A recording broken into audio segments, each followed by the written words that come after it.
साथियों नमस्कार।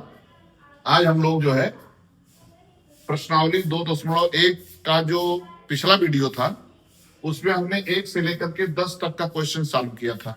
ठीक है, उसके बाद शेष जो क्वेश्चन है प्रश्न नंबर 11, 12, 13 और 14, ठीक है ना, ये क्वेश्चन उसमें रह गया था, तो इसको हम लोग यहाँ सॉल्व करने जा रहे हैं। इसमें देखिए प्रश्नावली 2.1 लिखा हुआ है, प्रश्न नंबर 11 से लेकर के 14 तक का क्वेश्चन इसमें हमने लिख दिया है। जो आपके एनसीईआरटी बुक में है वो क्वेश्चन मैं उतार दिया हूं, क्योंकि बार बार किताब खोलना और किताब से देखना बड़ी दिक्कत होती है, इस नाते मैंने क्वेश्चन को यहाँ उतार दिया है। आप देख सकते हैं ये फार्मूले हैं, जो फार्मूला मैं आपको पहले लिखवा दिया था वही फार्मूला यहाँ मैं इस नाते लिख लेता हूं कि आपको दिखाने के लिए कि आप जब क्वेश्चन को सॉल्व करेंगे तो फार्मूला आप कैसे देखेंगे। ये चार्ट जो आप कॉपी में पहले बना लिए थे, पहले वीडियो मैंने आपको बताया था, तो इस चार्ट को आप देख करके और फार्मूले का प्रयोग करके आप क्वेश्चन को कैसे सॉल्व करेंगे, इस नाते मैंने यहाँ लिख दिया है। तो चलिए हम स्टार्ट करते हैं, क्वेश्चन नंबर 11 को हम शुरू करते हैं। ठीक है ना, चलिए ये क्वेश्चन नंबर 11 हो गया। ठीक है, यहाँ क्या लिखा हुआ है, tan इनवर्स 1, tan इनवर्स 1 है, प्लस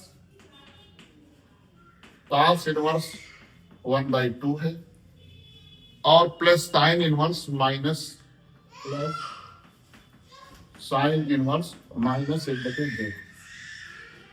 इसी की वैल्यू को हमको निकालना है, सॉल्व करना है तीनों वैल्यू को, और इसका आंसर क्या होगा ये निकालना है मुझे। ठीक है ना, तो चलिए सॉल्यूशन हम इसको कैसे करते हैं। पहले हम tan इनवर्स 1 का वैल्यू निकालेंगे, cos इनवर्स माइनस 1/2 का वैल्यू, फिर sin इनवर्स माइनस 1/2 का वैल्यू निकालेंगे, फिर तीनों को हम जोड़ देंगे। तो पहले हम लिखेंगे tan इनवर्स 1 इक्वल टू π/4 होता है। ये सिंपल सा है, tan 45 अंश का मान 1 होता है, इसलिए tan इनवर्स 1 बराबर हम π/4 लिख सकते हैं। ठीक है ना, ये हमारा पहला हो गया। अब हम ये cos इनवर्स माइनस 1/2 की वैल्यू को निकालेंगे।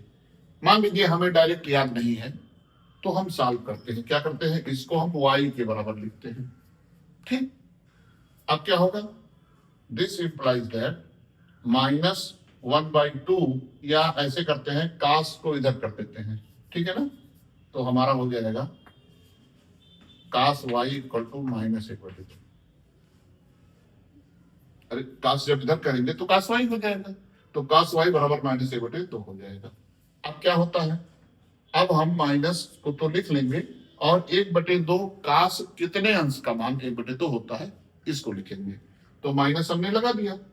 अब जो है sin 30 और cos 60 का मान 1/2 होता है, तो यहाँ हो जाएगा cos 60 का मतलब π/3, तो cos 60 का मान जो है π/3 होता है। अब क्या होगा सर, अब इसके बाद इस माइनस को हटाएंगे, क्योंकि cos की जो वैल्यू होती है वो निगेटिव नहीं होती है, तो हम यहाँ लिखेंगे cos π माइनस π/3,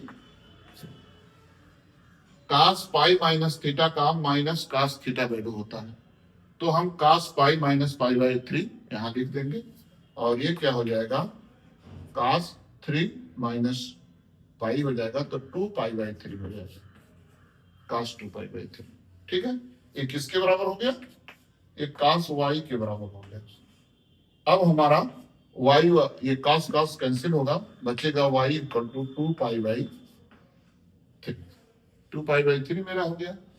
अब हम ये देखते हैं कि हमारा cos का जो वैल्यू है ये किस रेंज में आता है। देखिए cos इनवर्स x का 0 से पाई के बीच इसका रेंज होता है, 0 से पाई तक, तो 2π/3 जो है 0 से पाई के अंदर आ जाएगा, तो ये y इक्वल टू 2π/3 हो गया। ये एलिमेंट आप है 0 to π, तो इसका मतलब ये हो गया y का मान क्या है, यहाँ देखिए cos इनवर्स हाफ है, इसका मतलब cos इनवर्स माइनस 1/2 बराबर हो जाएगा 2π/3। तो सर इसका मान मुझे मेरा निकल गया, देखिए ये मान मेरा निकल गया। और tan इनवर्स 1 का मान ये मेरा निकल गया। अब हमारे पास क्या बचता है, साइन इनवर्स माइनस हाफ की वैल्यू बचती है। ठीक है, तो ये मेरा पहला हो गया, ये देखिए मेरा दूसरा हो गया। अब हम तीसरे को लेते हैं, साइन इनवर्स एक्स को लेते हैं। माना लेट साइन इनवर्स हाफ बराबर हम y ले लेते हैं। ठीक, अब जब साइन इधर हम कर देंगे तो मेरा हो जाएगा sine y equal to minus एक बटे दो। ठीक है ना, अब क्या करेंगे, हम माइनस कर देंगे और साइन 30 अंश का मान 1/2, 1/2 साइन 30 का होता है, मतलब π/6। तो ये हो गया हमारा माइनस π/6 हो गया। अब क्या करेंगे सर, अब हम इसको माइनस साइन π/6 को लिख सकते हैं साइन माइनस π/6। आप देख सकते हैं साइन माइनस थीटा का मान माइनस साइन थीटा होता है। ठीक है ना, तो माइनस साइन थीटा को साइन माइनस थीटा जैसा कि सूत्र में है हम लिख सकते हैं। अब ये क्या होगा, ये y इक्वल टू हो जाएगा माइनस π/6 हो जाएगा, साइन साइन कैंसिल हो जाएगा। अब हम माइनस π/6 आप देख रहे हैं साइन इनवर्स का रेंज माइनस π/2 से लेकर प्लस π/2 तक होता है, तो ये हमारा जो है उसके अंदर आ जाएगा, माइनस π/2 से प्लस π/2 से अंदर आ जाएगा। इसका मतलब y का जो मान है, ये y का मान साइन इनवर्स हाफ, अब यहां लिख सकते हैं साइन इनवर्स हाफ, यहां हम लिखेंगे y की जगह पे लिखेंगे साइन इनवर्स माइनस 1/2 बराबर क्या आ रहा है, माइनस π/6 आ रहा है। ठीक है ना, तो मेरा ये तीसरा वैल्यू निकल गया।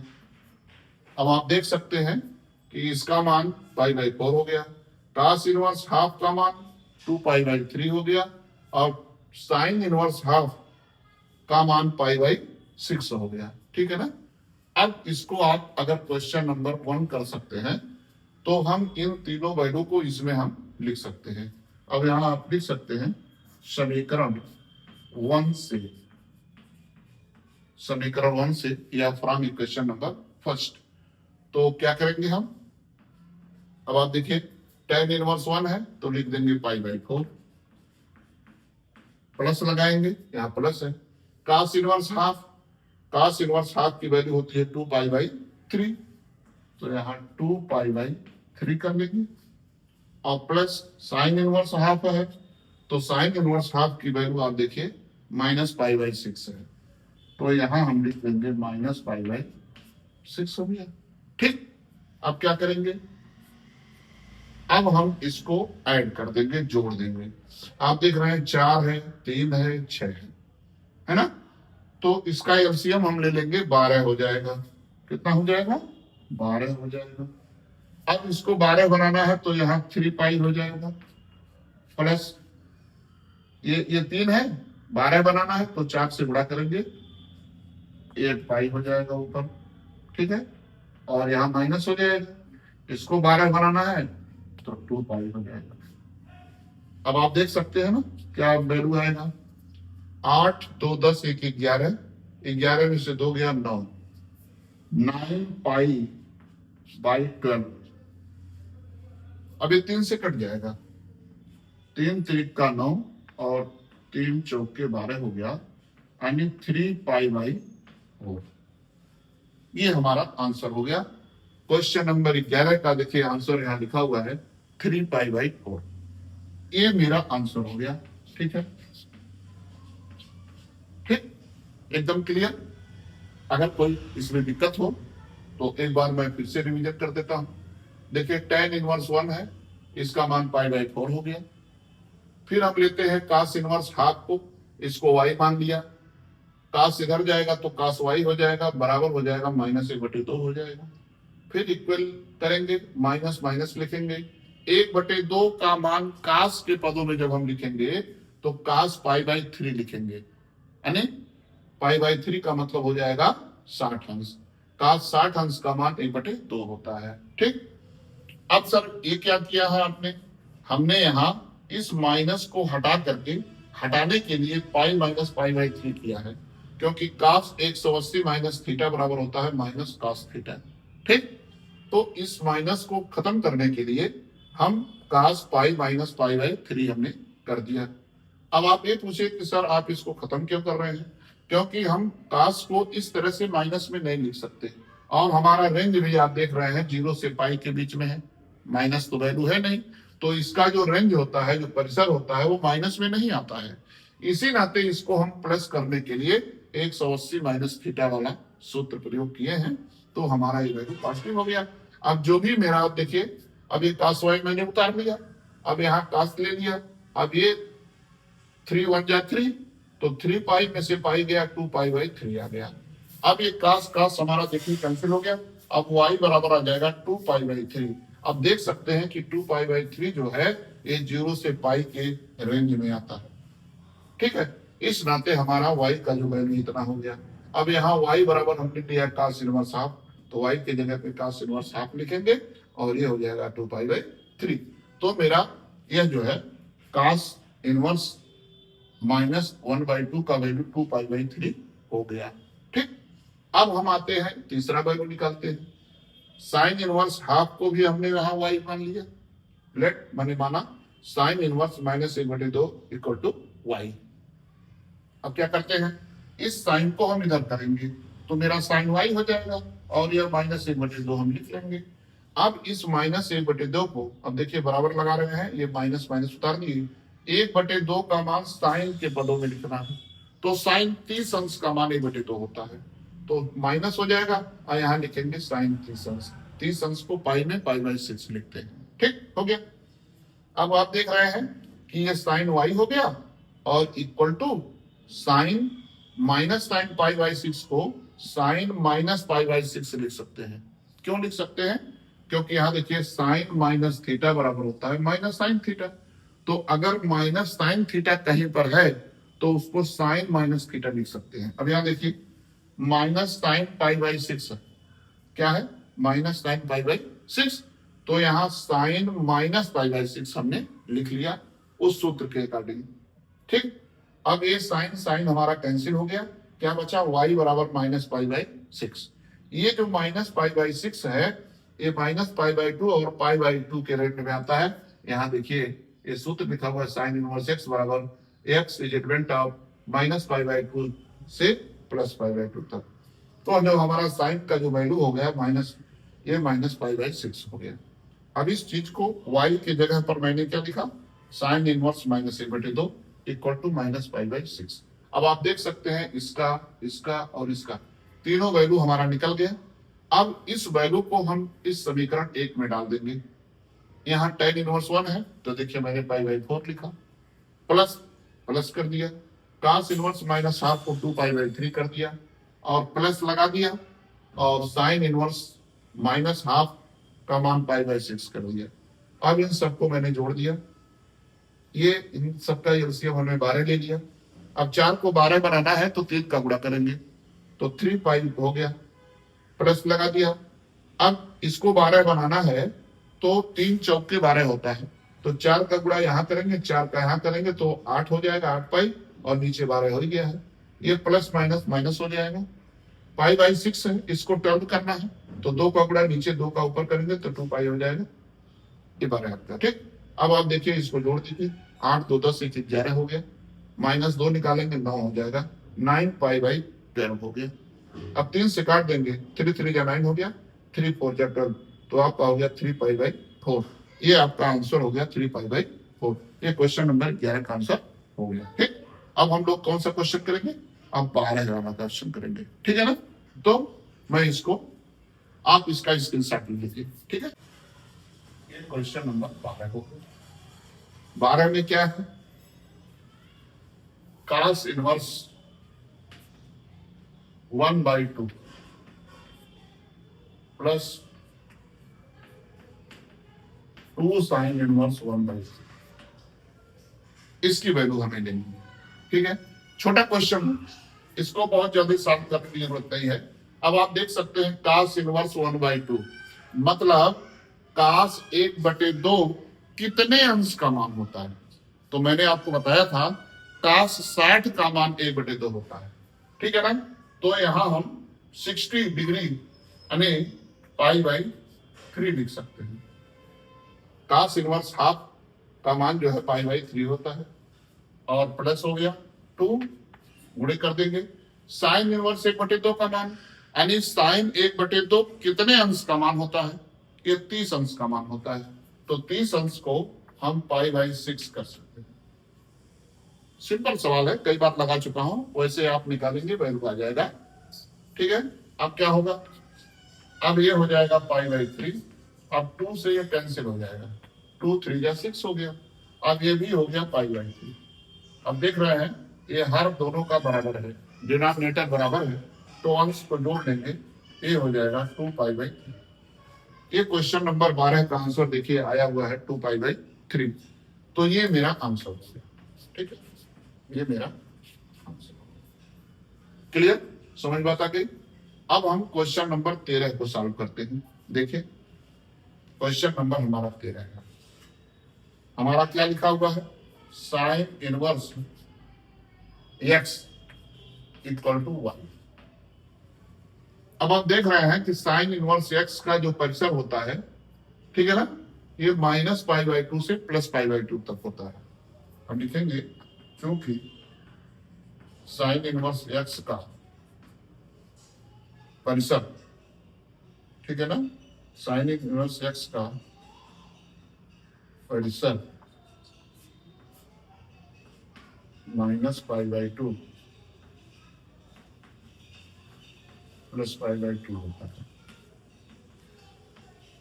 ठीक है ना, अतः इसका जो वैल्यू होगा यानी साइन इनवर्स का परिसर -π/2 से +π/2 होता है, इसलिए ये हमारा जो y रेंज हो जाएगा greater or equal than -π/2 less or equal than π/2 होगा।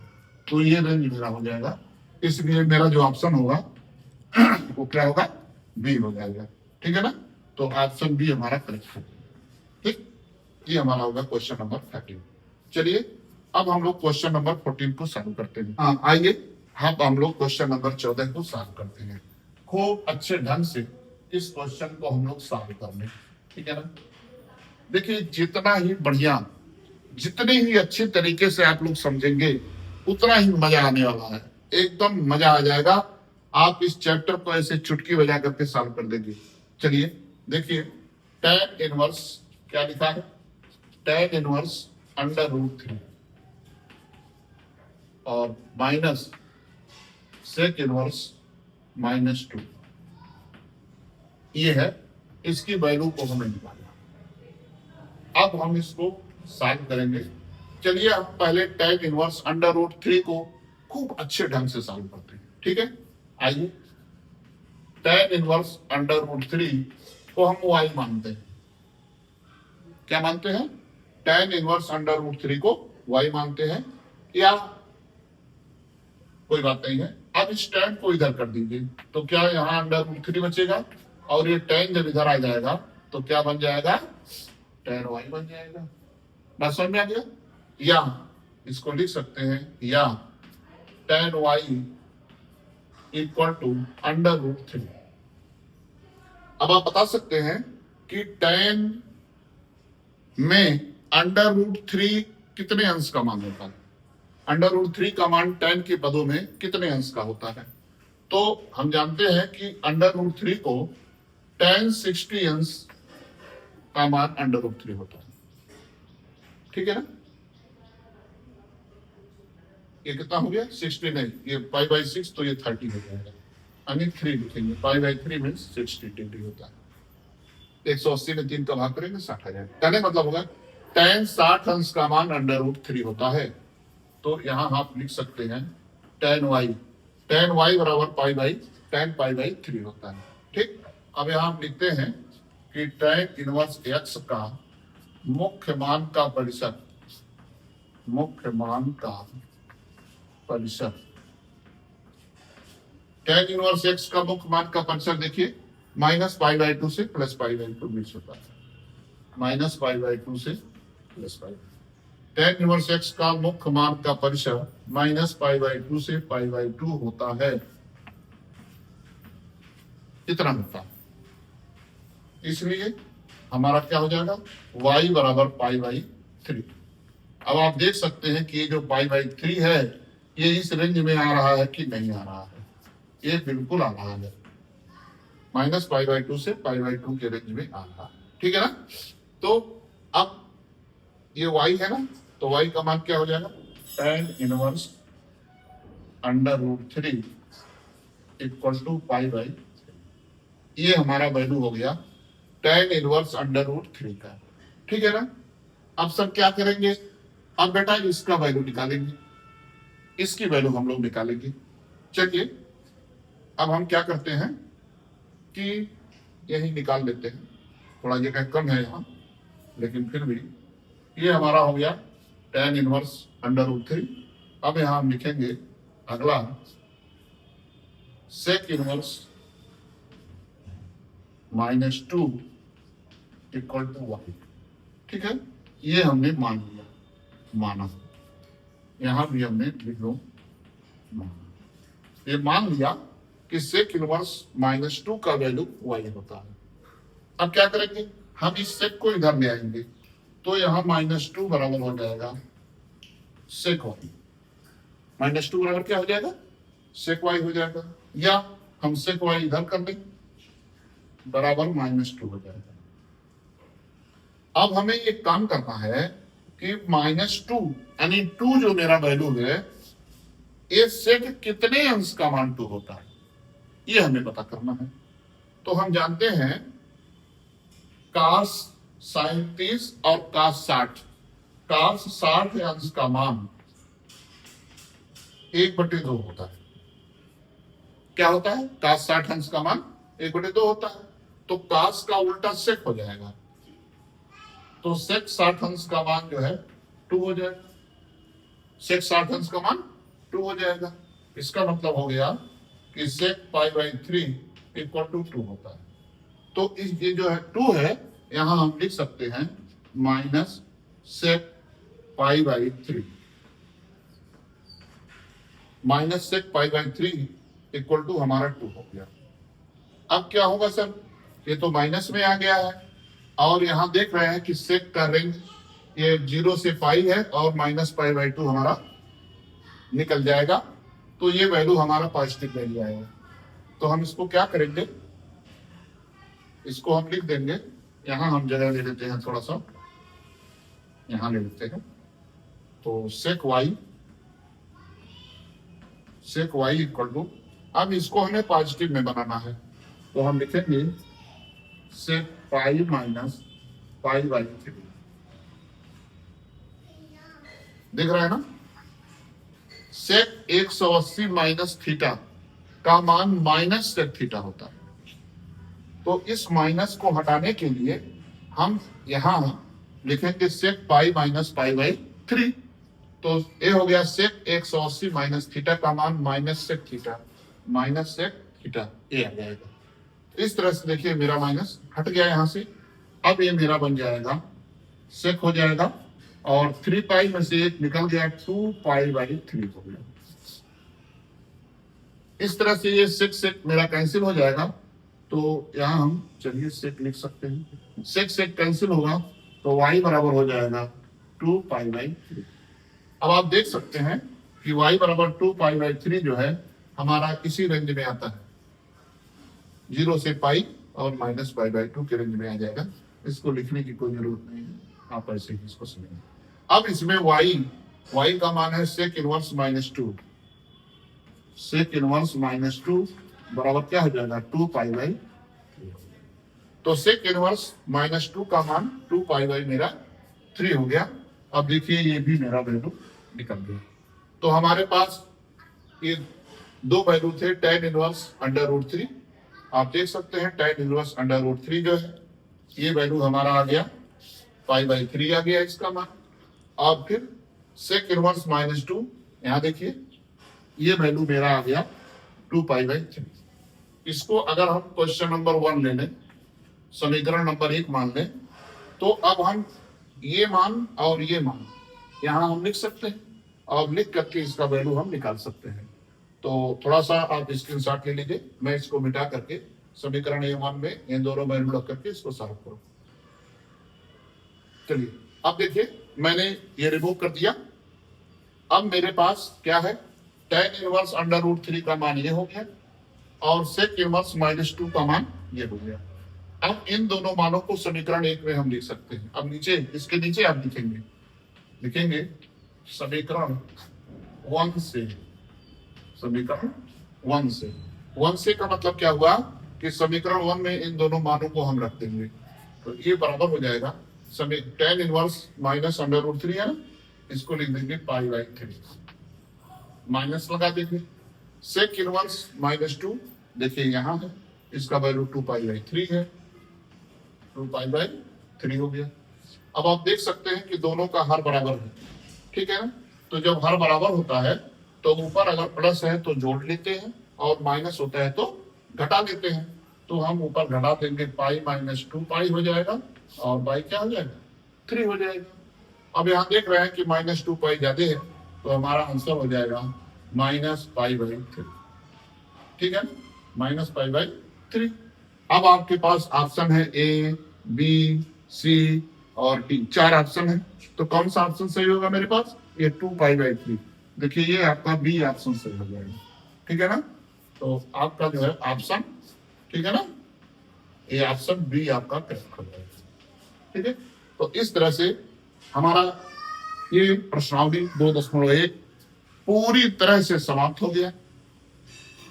आपको भी बहुत मजा आया होगा, बहुत ही इंटरेस्टेड चैप्टर है और बड़े अच्छे नंबर, बड़े अच्छे क्वेश्चन पेपर में पूछे जाते हैं। आप लोग इसको खूब बढ़िया तैयार कर लीजिएगा, खूब बढ़िया से दोहरा लीजिएगा। अब इसके बाद नेक्स्ट वीडियो में हम लोग पढ़ेंगे त्रिकोणमिति, ये जो इनवर्स ट्रिग्नोमेट्रिक फंक्शन है इसका गुण, प्रॉपर्टी पढ़ेंगे। इसके बाद आप बुक एनसीईआरटी का खोलिएगा, उसमें लिखा हुआ है प्रतिलोम त्रिकोणमितीय फलनों के गुण धर्म, ठीक है। अब उसके बाद हम लोग नेक्स्ट वीडियो में पढ़ेंगे। तब तक आप लोग खुश रहिए, मस्त रहिए, आबाद रहिए और हमारा जो है वीडियो आप अच्छी तरह से देखते रहिए, एंजॉयड होइए और प्रश्नावली को खूब बढ़िया रिवीजन कर लीजिए। चलिए, जय हिंद, जय भारत।